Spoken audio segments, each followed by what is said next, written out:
Assalamualaikum warahmatullahi wabarakatuh. Allahumma sholli ala Sayyidina Muhammad wa ala ali Sayyidina Muhammad. Pemirsa yang dirahmati Allah, marilah kita simak ceramah dari Ustadz Adi Hidayat dengan tema bagaimana menyikapi ujian dalam hidup. Sebelumnya marilah kita perbanyak sholawat minimal 1000 kali sehari, agar hidup kita penuh barokah dan mendapatkan syafaat kelak. Jangan lupa dukung kami dengan memberikan super thanks seikhlasnya. Marilah kita doakan agar Ustadz Adi Hidayat keluarga diberikan kesehatan dan kebahagiaan dunia dan akhirat. Amin ya robbal alamin. Konsep awalnya bagaimana menyikapi ujian dalam kehidupan. Itu dulu. Nanti baru ke detil apakah seperti Nabi Ayub atau Zakaria, itu kan pertanyaannya. Al-Baqarah ayat 155 sampai 157 Allah sampaikan gini. Walanabluwannakum bisyai'. Di situ pakai la sebagai taukid, lalu pakai nunnya ta'zim. Tadi kita bahas waktu subuh.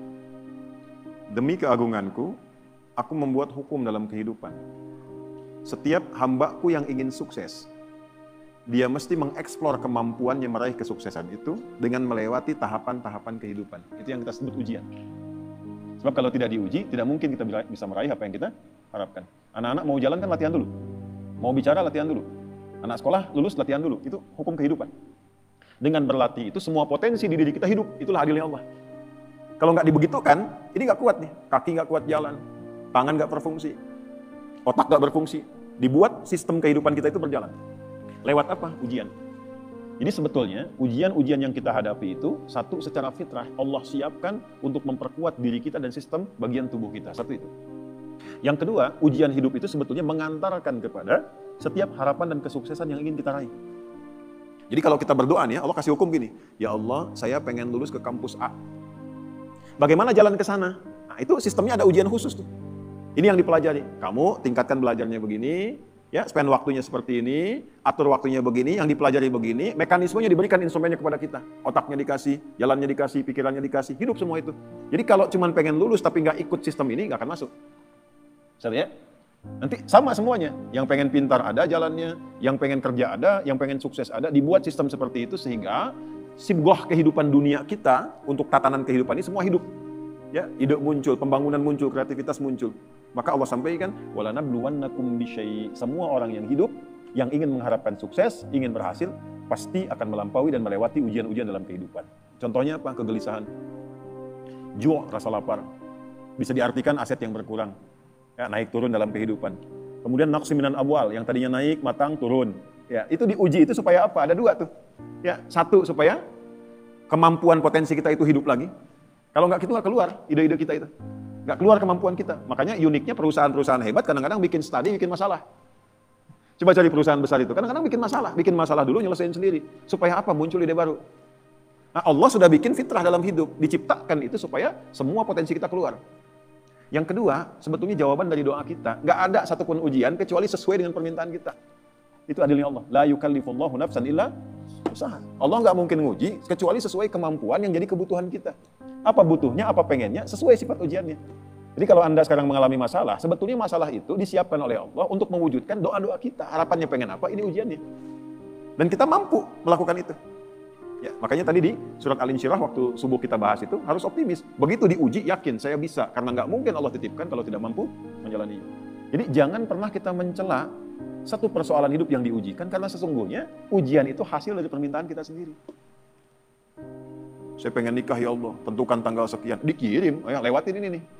Ya, nah ujian yang diberikan kepada Razik itu tidak akan diberikan kepada Fauzi. Gak akan sama ujiannya. Yang satu pengen lulus ujian, kampus pengen cepat wisuda, yang satu pengen wisuda anak orang. Ya kan? Nah itu ujiannya beda, gak akan sama. Masalahnya pun beda. Jadi ketika melewati masalah itu sebetulnya ingin mengabulkan doa yang diminta. Nah, jadi jangan pernah menyalahkan masalah. Gara-gara ini nih saya begini. Tidak, nanti hikmahnya datang belakangan. Nah ilmu hikmah itu mahal. Hikmah itu tingkat ilmu tertinggi. Kalau belum paham, yakini dulu, lewatin dulu, baru nanti hikmah datang belakangan. Nah sekarang baru kita masuk mas. Sebelum ke Nabi Zakaria dan Nabi Ayub tadi, bagaimana menyelesaikannya? Ya, Allah kasih contoh dulu. Nanti kamu kegelisahan pasti ada. Ya, lapar itu ada, gitu kan? Kemudian ujian berkurang harta, kadang naik, kadang turun ada, gitu. Dikurangin dulu nih supaya kreativitas muncul. Nanti diakumulasikan lagi. Ya, kalau nggak begitu nggak akan kreatif.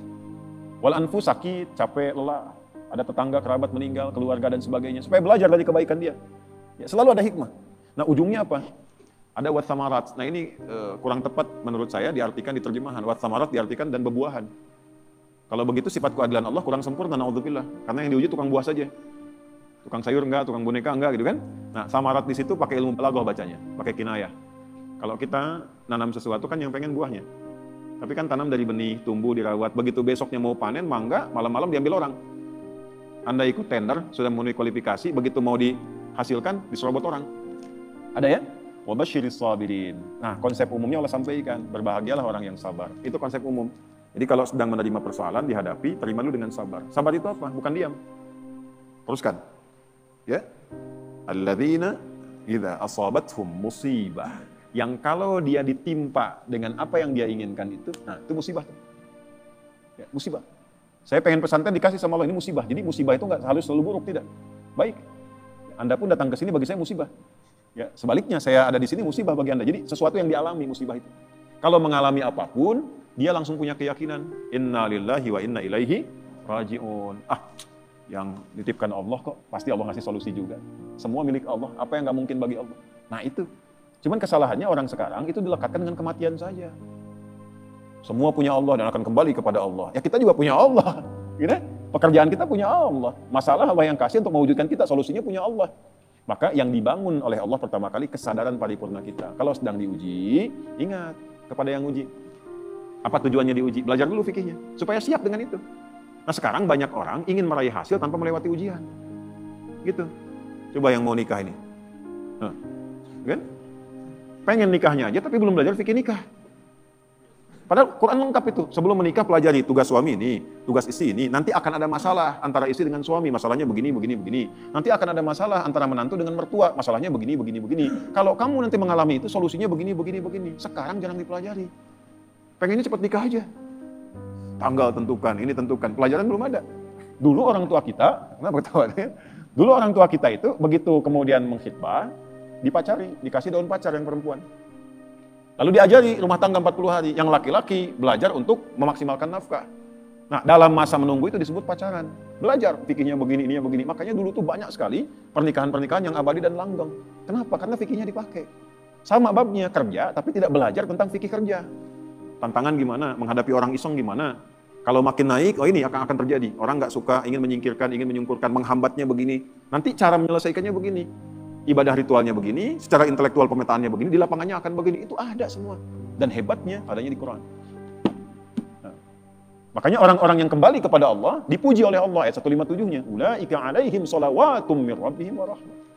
Orang-orang yang memetakan mitigasi persoalan dan menerima optimis dia selesaikan, dipuji oleh Allah dibandingkan orang yang berkeluh kesah. Jadi sabar itu bukan diam. Sabar itu mengkontemplasikan, terima. Karena nggak diterima pun jadi masalah kita juga. Dan yang pengen itu kita juga. Terima dulu. Nanti setelah itu terhubung dengan Allah, sholat. Karena itu sholat disandingkan dengan sabar untuk menyelesaikan masalah. Ada di mana? Al-Baqarah 45. Ya, wasta'inu bisabri wassalah. Kalau engkau punya masalah, terima dulu. Bukan cuma engkau, yang lain juga punya masalah. Kan engkau juga yang minta. Nanti bawa solusinya lewat sholat, minta sama Allah petunjuk. Kalau belum yakin di soal imannya, Al-Baqarah 153. Ya ayyuhalladzina amanu sta'inu bisabri wassalah. Katanya engkau yakin dengan saya. Engkau yakin percaya kepada saya. Saya kasih kok, nggak yakin juga. Di mana imanmu kata Allah? Nah, setelah itu dikasih rincian jenis persoalannya. Ini orang-orang dulu yang punya masalah. Kamu pernah sakit? Aku ujikan kepada Ayub. Kamu pernah punya persoalan di rumah tangga tentang keturunan? Aku ujikan di Zakaria. Muncullah pertanyaan Anda tadi, apakah harus seperti Nabi Ayub atau seperti Nabi Zakaria? Balik ditanyakan sifat masalahnya apa? Karena Allah turunkan kisah-kisah itu untuk memberikan detail kepada Nabi Muhammad. Kalau sakit ringan Muhammad SAW. Lagi kerja sakit diuji nih. Capek, batuk, pilek, apa. Nih Nabi Ibrahim pernah begitu. Kalau lagi berangkat dakwah, capek, lelah, bukan cuma kamu yang lelah Muhammad. Ibrahim dulu lelah juga. Turunlah Quran surah misalnya ke-26 ayat 80. Wa idza maridtu fahuwa yashfin. Kalau saya sedang tugas pegal-pegal dikit pasti Allah sembuhkan. Sambil dipegang. Kalau lagi dakwah suara hilang, ya wa idza maridtu fahuwa yashfin sambil dipegang. Kalau sakit pasti disembuhkan. Yang nugaskan Allah, yang ngasih jalan Allah, yang nguji Allah, pasti yang ngasih solusi Allah. Pernah nggak begitu? Ya. Capek nih, nggak jamaah nggak jadi. Capek nih, kajian batal. Capek nih, baru mendung dikit, padahal belum tentu hujan. Yang dipasang malah status. Jakarta macet, ya. Berangkat enggak, padahal belum tentu ketika dia jalan itu macet. Nah ini satu mas. Nah kalau sakitnya demikian parah, sampai diuji dengan yang luar biasa, Allah kirimkan kisah. Wa ayyuba idna ada rabbahu anni masani yadurru wa anta arhamur rahimin. Ayub itu satu kaya, kedua sukses, ketiga soleh. Ideal sekali. Kaya, istri cantik, anak 12. Aset banyak. Asetnya banyak. Kebun, termasuk paling kaya. Soleh. Berbaginya, nabi lagi. Setan mengajukan permintaan kepada Allah untuk menguji Ayub ini, menggoda Ayub dengan 3 sifatnya sekaligus. Menghilangkan kekayaannya, menghilangkan keturunannya, menghambat kesolehannya. Tapi diizinkan oleh Allah untuk memberikan satu hikmah dan petunjuk kepada umat di masa depan. Kalau diuji dengan yang seperti ini, zikirnya begini. Pertama, minta kepada Allah supaya semua aset kekayaannya habis dalam sehari. Maka dalam sehari ternaknya mati semua, kebunnya kebakar semua habis dalam sehari. Setan melakukan itu, menduga Ayub akan putus asa, mengeluh kepada Allah. Yang terjadi justru ibadahnya naik 2 kali lipat. Nggak komen tentang aset itu. Alhamdulillah engkau yang titipkan, kau yang ambil, selesai. Sehingga jadi rumus. Ya, jadi rumus tuh. Nih, rumus Ayub tuh begini. Contohnya, ini sendal di depan. Itu titipan dari Allah bukan? Kalau titipan yang punya siapa? Allah. Nitip nih, kalau nitip diklaim sama yang dititipi, benar nggak? Tidak kan? Ya kan? Kalau yang dititipi berarti kan akan mengembalikan kan? Nah, kalau dikembalikan dalam keadaan rusak, seneng nggak yang nitipkan? Tidak. Saya nitipkan untuk dipakai pada yang baik, dipakai untuk nyuri, seneng nggak? Tidak. Begitu dititipkan dan berhasil mengolah itu, diambil sama yang menitipkan, alhamdulillah, ya Allah engkau titipkan kebun, aku sudah pakai sesuai dengan apa yang kau perintahkan. Aku rawat, aku tanam, aku bagi, aku share, aku sedekah. Sekarang kau ambil lagi, alhamdulillah sukses saya menjaga titipan. Dan Allah mengatakan kalau sukses aku ganti lebih di akhirat. Jadi milik kamu, lebih indah lagi. Jadi Nabi Ayub itu melihat sesuatu itu titipan Allah saja. Kalau hilang, alhamdulillah cari dulu. Kalau nggak ketemu, alhamdulillah tugas selesai. Titipan selesai. Yang penting hisabnya ringan. Itu Ayub. Malah nambah soleh. Ya. Bisa nggak itu kita bawa dalam kehidupan sehari-hari? Ya. Makanya kata Nabi, ajaban di amril mu'min, orang beriman itu sempurna, mengagumkan perkaranya. Kalau dapat kesuksesan dia bersyukur, jadi nggak berlebihan. Allah juga yang nitipkan kok. Kalau diuji dengan persoalan dia bersabar. Yang punya Allah juga kok. Gitu. Jadi sama aja antara ada dengan tiada, sama aja. Dinikmati aja. Nah, dalam menjalani itu butuh penyesuaian. Disitulah ada pahala. Ya. Kalau nggak ada ujian, nggak ada pahala. Nggak ada pahala. Nggak tahu caranya kita berdoa, berkeluh kesah, minta, dan sebagainya. Jadi saya kembali kepada awal ketika Anda bertanya tentang sikap Nabi Ayub, secara konseptual dari Al-Quran yang pertama kali adalah satu. Jika dihadapkan pada ujian kekayaan, ini yang harus dilakukan. Kalau jatuh pun begini caranya. Kalau sedang maju di atas bersyukur, jangan terlalu angkuh, jangan sombong, dan sebagainya. Karena kapan-kapan Allah bisa ambil, itu loh hikmahnya. Kalau diambil pun jangan banyak disesali, toh yang punya bukan kita kok. Ya, belajar sama tukang parkir, datang mobil beda-beda biasa aja. Ya, nggak ada tukang parkir begitu Alphard pergi langsung marah katanya, woi ngapain diambil? Nggak ada, biasa aja. Gitu. Nggak ada bangga sampai selfie dengan mobil orang gitu, biasa aja. Dapat titipan, begitu waktunya diambil, pulang selesai. Itu problemnya kadang-kadang. Nah, ngajinya nggak sampai ke situ, fikih syukurnya banyak, fikih sabarnya nggak dipelajari. Itu satu. Yang kedua, begitu naik meningkat, ya Allah minta anaknya meninggal dalam sehari semua. Diuji meninggal semua sehari Pak, 12 sih. Dikira akan down, ternyata naik 2 kali lipat, berarti udah 4 kali lipat dari sebelumnya. Tinggal yang terakhir, ya Allah kok masih naik nih, bikin sakit ya Allah. Saya minta ngajukan yang terakhir sakit. Yang sakitnya tidak pernah dialami oleh orang sebelumnya, gak akan dirasakan oleh orang setelahnya. Ya. Istrinya datang mengatakan, Pak, kenapa nggak memohon pada Allah sembuh? Ditanya balik, kita itu senang, sehat, syukur berapa lama? Dijawab kurang lebih 20 tahun. Ada riwayat mengatakan 70 tahun. Sekarang diuji dengan hilang ini, ujian sabar dan saya sakit berapa lama? Ada riwayat mengatakan 7 tahun, ada riwayat mengatakan ya, sekian belas tahun. Kata Ayub begini, nanti aja kalau ujian sabarnya sudah sama dengan ujian syukur, baru saya minta sama Allah. Malu, dikasih 20 tahun senang, kaya, baik, kan?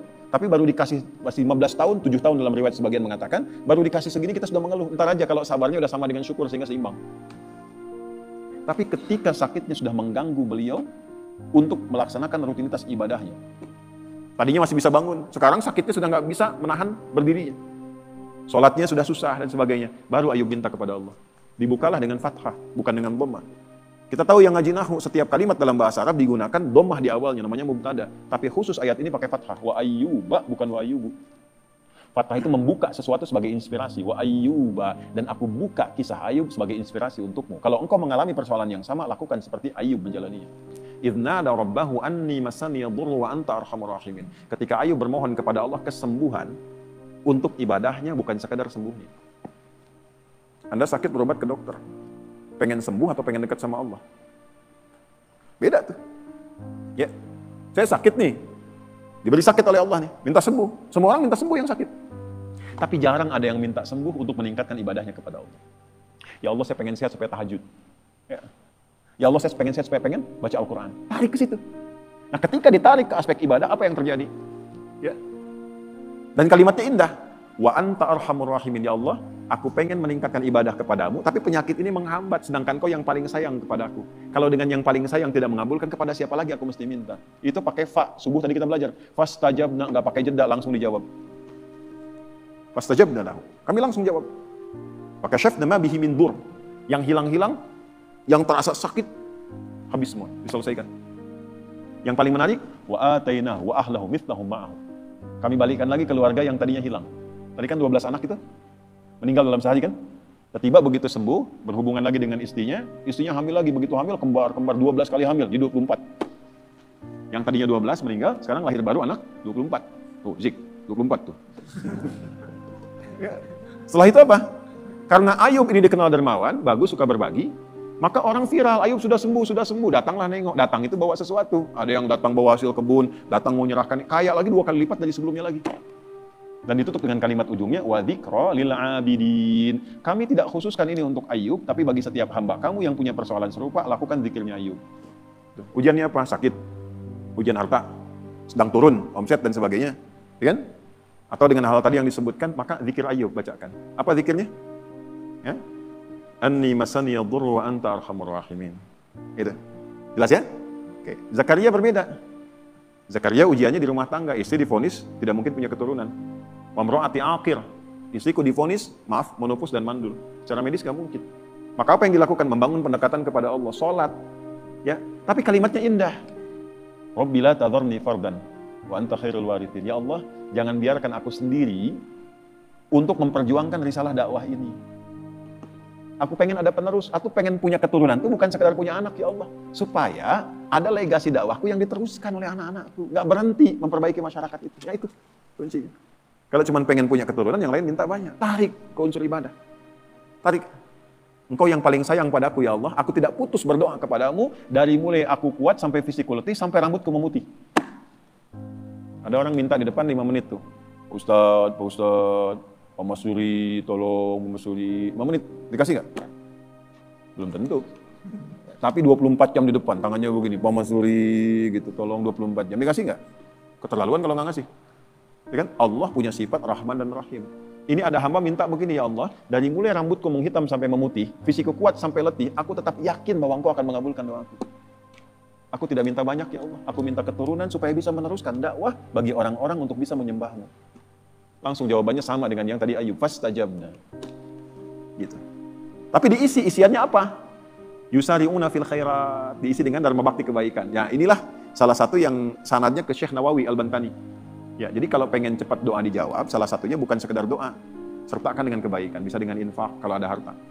Ya, bisa dengan ibadah tenaga, sholat tambah, baca Quran tambah, supaya Allah mempercepat pengabulan doa. Nah, itulah wasilah. Ada konsepnya di Quran surah 5 ayat 35. Ya ayyuhalladzina amanu taqullaha wabtaghu ilaihil wasilah. Hei orang beriman, kalau punya hajat, punya keinginan, tingkatkan takwamu kepada Allah. Dan jadikan takwa itu sebagai wasilah. Bentuknya apa? Takwa dengan tenaga, amal solehnya, sholat. Kan nggak bayar sholat. Kan? Takwa dengan harta, infak, sedekah, cari anak yatim, cari penghafal Quran, ya, cari janda-janda dan sebagainya misalnya, yang memang ada tanggungan yang bisa kita bantu. Itu jadikan wasilah untuk minta. Cuma mintanya jangan tarik ke dunia, pantai. Tarik ke akhirat. Minta sama Allah, tarik. Gitu. Saya pengen punya ini, ya Allah, supaya saya bisa beramal soleh. Nah itu. Jelas ya? Nah, jadi sekarang tinggal pilih, Mas. Nanti indahnya di Quran itu semuanya ada contoh. Nabi Ibrahim ada persoalannya, Nabi Nuh ada persoalan. Semua nabi yang ada di Quran itu semuanya ada hikmahnya. Dan akumulasinya ada pada kehidupan Nabi Muhammad SAW. Maka kesimpulan Quran cuma satu untuk Nabi Muhammad. Laqad kana lakum fi Rasulillahi uswatun hasanah. Tinggal diurut. Jadi kalau kita sedang punya masalah apa, gampangnya gini. Nabi pernah mengalami itu di mana, kapan, petunjuknya apa. Ikuti, selesai seketika.